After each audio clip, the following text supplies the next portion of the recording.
Well, that's good. And I guess that would lead me to my next question. So in this partnership with these businesses, these restaurants, these banks, have you found any of the owners or people associated with those businesses, have they now become members of your organization? Have they come out to any of your meetings? Or because obviously they support your right. Mm-hmm. I was wondering if they themselves now were inspired by what you're doing. And I can't say that I know for sure that any of them have. I know they've expressed interest in possibly coming and doing some things, but I will say that we've attended a couple political meetings, a Tea Party thing, a Republican thing in Palos Verdes, and people from the audience, because we're typically introduced so that they can let them know who we are, because we're wearing our T-shirts, and of course we're wearing firearms. We've had several people from those meetings join our group, show up at the dinners, show up at range night, support us through buying our, picking up T-shirts and that kind of thing. Right. But everything is positive. We've not had any negative blowback from any of the businesses. Perfect. They're all thrilled to have us. We're welcome back to all of them. In fact, because of what the Brady campaign has been doing with their nasty phone calls and that sort of thing, we've been getting letters from the restaurants that we patronize, letting them know, letters that we can give to other restaurants, letting them know how great the evening was, what a boom it was to their business. Right. And there's not been one restaurant that said, no, you can't have a letter. Yeah. So it's been great. Yeah, and it sounds like you're really not only going out and exercising your rights, but to me it sounds like you're really going out and educating the public just through the exercising of your rights. And in doing that, people are becoming more used to the idea. So like you said, you go to the bank and the tellers who know you and see you on a regular basis are waving and whatnot. And that sounds really good. And we're trying to do more of that. But here's one of our big problems. We've tried to do a picnic. We've tried to do bowling, family bowling day on a Saturday.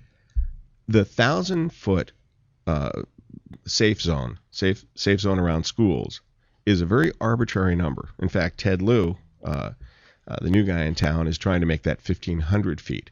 Well, just that 1,000 feet has knocked every single bowling alley in the area off our list where we can't go. Before I came here tonight, because you had mentioned in your email, you're Pro 2A, feel free to open carry. That's right.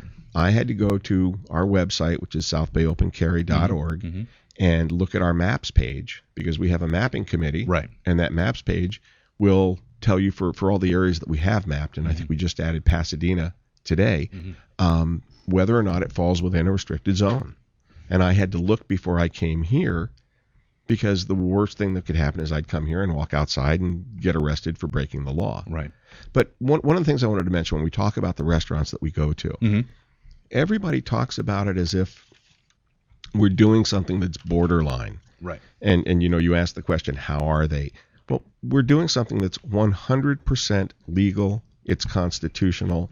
It's our right. Everybody should be doing it.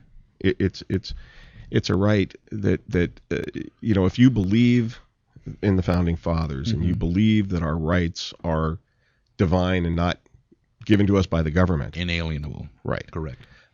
This is something that really shouldn't get a second look. This is something that should just be accepted. The problem is that it hasn't been done. People just have not gone out there and exercised this right. And I guess that's my point, is that, even for me, somebody who is pro Second Amendment, even to be walking out in the public view somewhere to see somebody with a firearm, it's such a foreign thing that, it garnishes attention. People are like, wow, what is this guy gonna, and there's so much. And I guess, with the media, with all of these, issues, the tragedy in Tucson and just a myriad of other things that have happened, it seems that, the media will always politicize these events and turn it into a Second Amendment issue, rather than focusing on the fact that here was somebody who obviously had some issues and acted on them. Well, one of the true tragedies about the way the country, the direction the country's been in for quite some time, is that we're reactive, we're not proactive. Right. So it takes a Columbine. After that, all the anti-gun people came out. The tragedy in Tucson. Now, if you really look, and I believe it was the sheriff there and the media tried to make this a Republican / Tea Party / conservative issue, and that all of the dialogue had driven this crazed person to do this, when in reality, everyone who knows him has come to the front and said, look, the guy was apolitical. He was just nuts. Right. And he had been threatening people for a long time. And this is the problem today. We we don't look at an issue until something bad happens, and that's not how we should be operating. We should be looking to do, if we're looking to protect the citizenry, we should be looking at where the real problems are. Right. And Tucson's tragic. He fell through the cracks. This is somebody that should never have been allowed to purchase a firearm. And had I think it was the Army that he was trying to get into the Army. And when you answer the questions, because there's a whole series of questions you answer right. when you're buying a gun, and one of them is, do you use or are you addicted to drugs? He was not accepted into the armed forces because of drugs. Mm-hmm. Had they followed through on the paperwork, that would have come up in the DOJ search, mm-hmm. Department of Justice, right? And he would have been denied that weapon. Like, I was joking about Charlie Sheen before. Mm-hmm. With everything that's happened to Charlie Sheen, he can never buy a firearm and shouldn't be allowed to. Right. I mean, restraining orders, the fact that he's got drug and alcohol problems, and these are all things that they ask you mm-hmm. on the paperwork.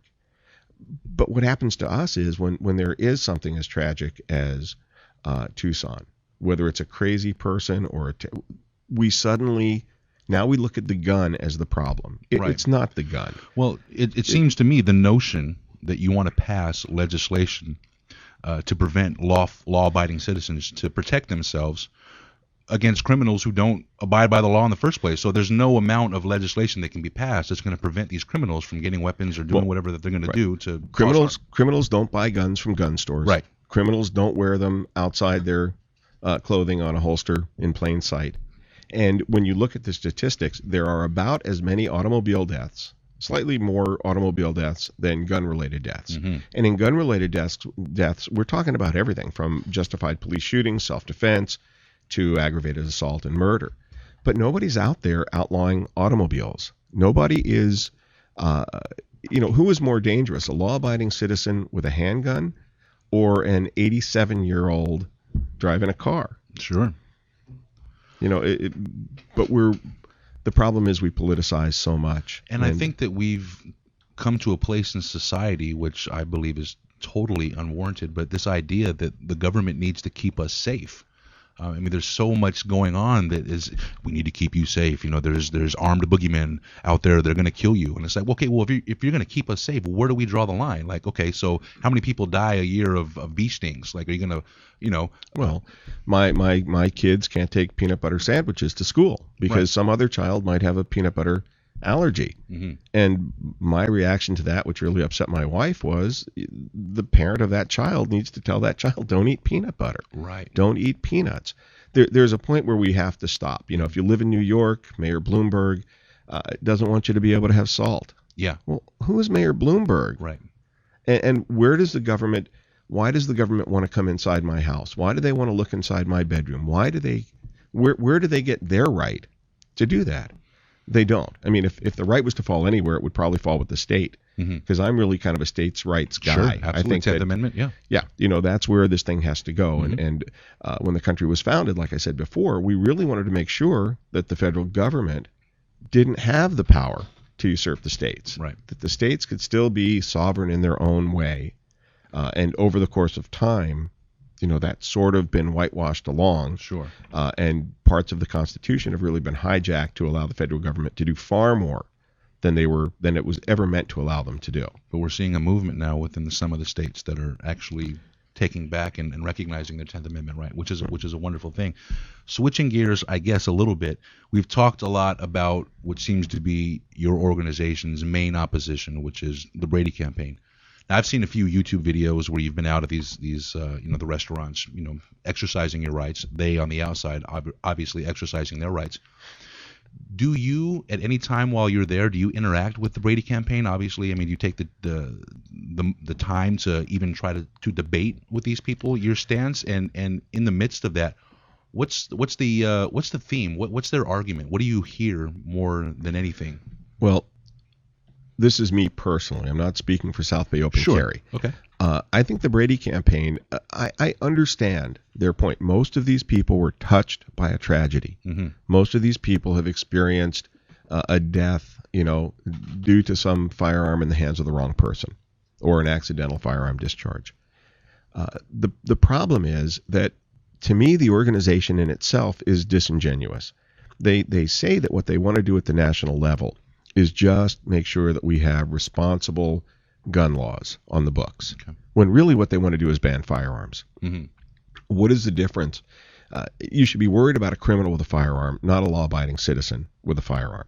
I forget his name, but the fellow that did the shooting in the Army in Texas, in San Antonio. Fort Hood? Fort Hood, Okay. right. Mm-hmm. Okay, so now there's somebody who had the legal right to have a firearm. Mm-hmm. Here's somebody that, again, slipped through the cracks for whatever reasons. Where's the Brady campaign on that? What they're really looking to do is they're looking to eliminate firearms completely. And I think that their mission is somewhat misguided. They should be looking, because I agree, and some pro 2A people will disagree with me, but I don't think the average citizen needs a fully automatic AK-47. I just don't think it's not a hunting rifle. I mean, it's a self-defense rifle if you, who knows what for Right, what. right. But I think a double-barrel 12-gauge shotgun is a great self-defense weapon in your home. Sure. Because you come in, you're not going out. But the Brady campaign, they have picked certain things. Their big move right now is gun-free dining. What's that about? Gun-free dining. Bloomberg is salt-free dining. Yeah. It seems to me that if they're really going to focus on sensible gun legislation, I get that. But they're blaming the gun when you should blame the person. Right. Guns, it's not the gun's fault. It's not the car's fault. Car accidents kill 30,000 or so people a year. But we're not banning cars. We're not reducing the speed limit to 30 miles We had per this hour. argument, myself and Grasshopper here, just on the way over to the studio with regard to that very, very point.